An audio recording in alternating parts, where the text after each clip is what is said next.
Welcome to MRL. In this learning session, we'll be learning the solutions of examples of exercise 5.1 of Euclid's geometry chapter of 9th NCERT CBSE textbook used by different state boards. Now in the first example here, we are given a few statements. We have to state whether they are true or false and also justify the statement. Now the first statement is only one line can pass through a single point. Only one line can pass through a single point. It is 100% a false statement because many lines can pass through a single point. One point can be common to many lines, therefore infinitely many lines can pass through a single point, and it's very clear from the picture. Now the second statement is there are an infinite number of lines which pass through two distinct points, and it is 100% a false statement because we know that by Euclid's axiom, otherwise also we can see that only one line can pass through two distinct points. So remember that.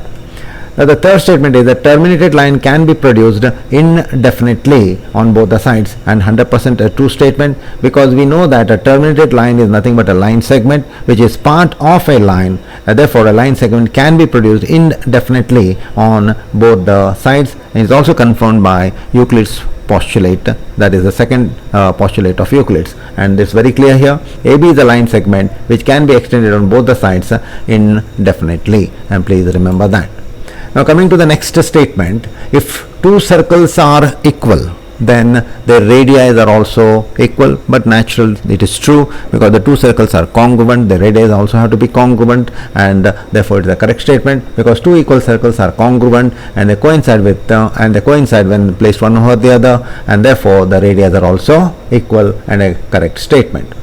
Now we are given the fifth statement, given AB is equal to PQ. We have got a line segment AB and a line segment PQ.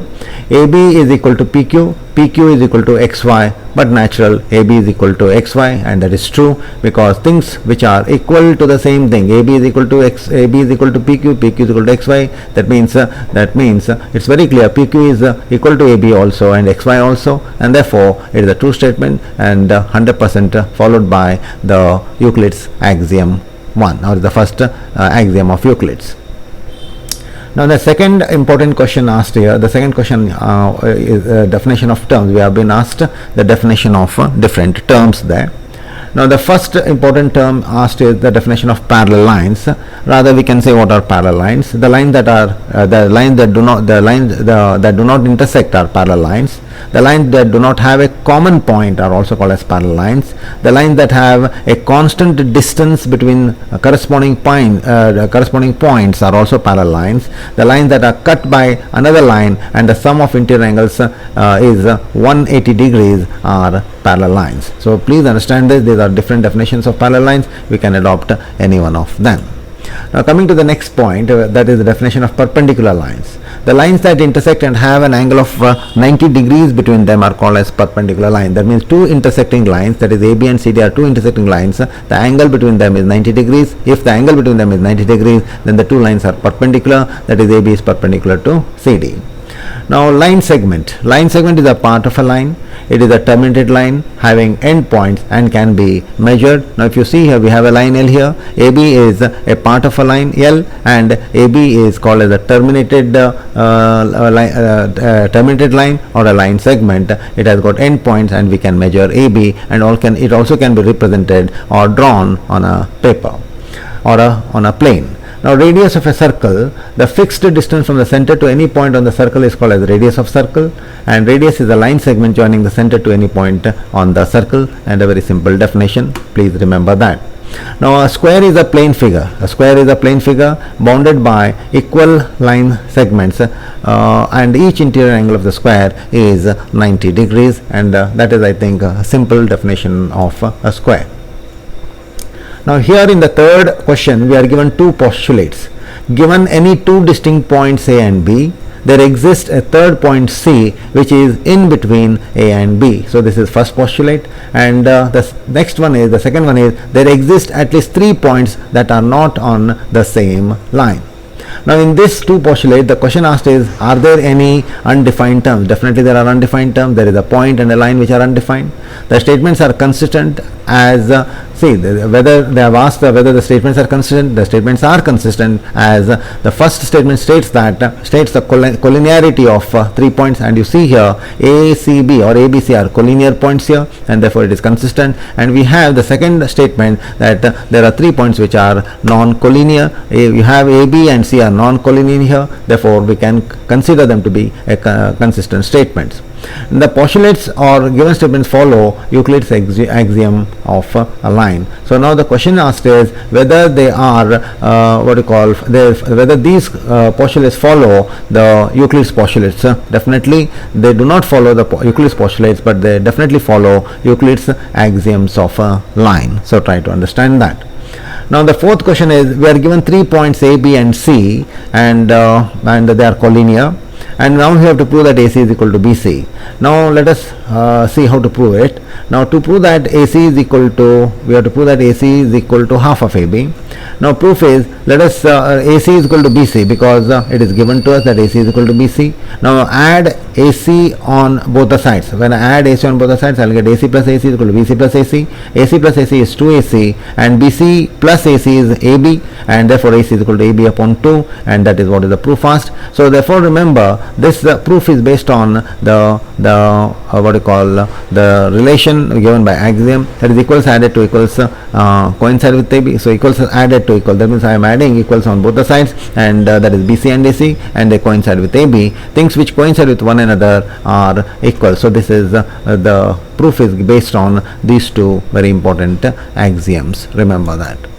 Now coming to the next important question, that is question number 5. We are given point C is the midpoint of AB. Point C is midpoint of AB, and we have to prove that every line segment has only one midpoint. We have to prove that C is the midpoint. If C is the midpoint of AB, then C is the only point. There cannot be any other point other than C. Now to prove that, what we will do, now we are given AB is a line segment, C is the midpoint. Let us assume that D is also the midpoint of AB. If D is the midpoint of AB, then AD is equal to BD. AD is equal to BD, or AD plus BD is equal to AB. AD plus BD is equal to AB. But we are given that AC plus BC is equal to AB. And if you observe here very clearly, AC and CB, please understand here, AC, because C is the midpoint, then 2AC will be equal to AB, or AC is equal to AB upon 2. AC is equal to AB upon 2. Therefore, AD plus DB is equal to AC plus CB, because AD plus DB is AB, and AC plus CB is also AC plus CB is also AB, and therefore we have AD plus DB. AD plus DB is equal to 2 times AD is equal to AB, or AD is equal to AB upon 2. We have got AC is equal to AB upon 2 here, and also AD is equal to AB upon 2. Therefore LHS, that is AC and AD, are both equal. So try to understand that. So now being AC being equal to AD, which that means that C and D are the same point, because we have proved that AC and AD are both equal, and that is possible only when D coincides with C, and therefore it is not D but C is the midpoint of the line segment AB. So that is what you have to remember. Now in the question number 6, we are given that AC is equal to BD. We are given that AC is equal to BD. We have to prove that AB is equal to CD. Now since AC is equal to BD, which is given to us, now if I subtract from AC, if I subtract BC, I can subtract BC, AC minus BC, and BD minus BC. If I subtract subtract BC from AC, I get AB. And if I subtract BC from BD, I get CD, and we get AB is equal to CD. So AB is equal to CD is what is the proof asked, and that is the proof of that. Now the axiom what we have used here is that when equals are subtracted from equals, the remainders are equal, and that is what we have used to solve that example. Now example number 7, why axiom 5 in Euclid's axioms considered as a universal truth? Why axiom 5 in Euclid's axioms is considered as a universal truth. So let us understand that. Now the axiom 5 of Euclid states that the whole is greater than the part. The whole is greater than the part. So to explain this, angle, if I take angle AOC, it is 60 degrees, and if I take angle AOB, it is 30 degrees. definitely 30 degrees angle is less than 60, or 30 degrees angle is part of 60. That means angle AOB is a part of angle AOC. That means angle AOC is greater than angle AOB. Therefore, angle AOB is part of angle AOC, and angle AOC is the whole part. Angle AOB is the part of angle AOC. Therefore, the whole is definitely greater than the part, because angle 60 degrees is greater than angle 30 degrees here. And also, if I consider one more example, if A is greater than B, A is greater than B, it means that B is part of A.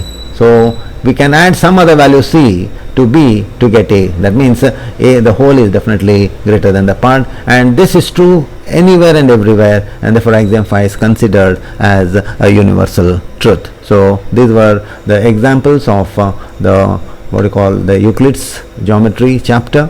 So please go through them. They are simple, all right, but definitely a bit typical. Try to understand and learn them, practice them. Write down these examples in a book as your reference. Okay, thank you.